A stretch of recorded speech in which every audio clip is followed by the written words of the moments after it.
തേടിയ വള്ളി കാലിച്ചിട്ട് എവിടെ വള്ളി വള്ളിയാന്ന് യൂസുഫാൻ അന്വേഷിച്ച് പോണ വഴിക്ക് യൂസുഫാനെ കിട്ടിയിട്ടുണ്ട്. ഇപ്പൊ ഷോപ്പിൽ പോകണം. ഇന്ന് സൺഡേ ആണ്. ഒരു ദിവസം ഒരു എൻജോയ് ചെയ്തോണ്ടിരിക്കുന്നത് കാണുന്നത്. ഞാനെപ്പോഴും എൻ്റെ സ്റ്റാഫുകളുടെ അടുത്ത് പറയാറുണ്ട്, സ്റ്റാഫ് എന്ന് പറയാൻ പറ്റില്ല, എൻ്റെ കൂട്ടുകാരാണ് അവർ, എൻ്റെ ബ്രദേഴ്സാണ്.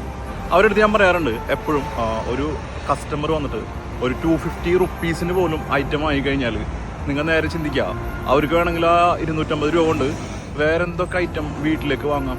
അവരിത് സ്പെൻഡ് ചെയ്യണത് അവരെ സാറ്റിസ്ഫാക്ഷന് വേണ്ടിയിട്ടാണ്. അപ്പോൾ നമ്മൾ 100% നിർബന്ധമായിട്ടും അവർക്ക് അതിൻ്റെ വാറണ്ടി കൊടുക്കണം എന്ന് വിശ്വസിക്കുന്ന ഒരാളാണ് ഞാൻ. നമ്മൾ ഈ കാണുന്ന ദുബായിയുടെ രാവും പകലും ഞാൻ കണ്ടിട്ടുണ്ട്. ഓരോ ദിവസത്തിലെ പ്രഭാതത്തിൻ്റെ പ്രതീക്ഷകളും ഞാൻ കണ്ടിട്ടുണ്ട്. പണിയെടുക്കാൻ മനസ്സുള്ളവർക്ക് ദൈവം ഈ മണ്ണിൽ എന്തോ കരുതി വെച്ചിട്ടുണ്ട്.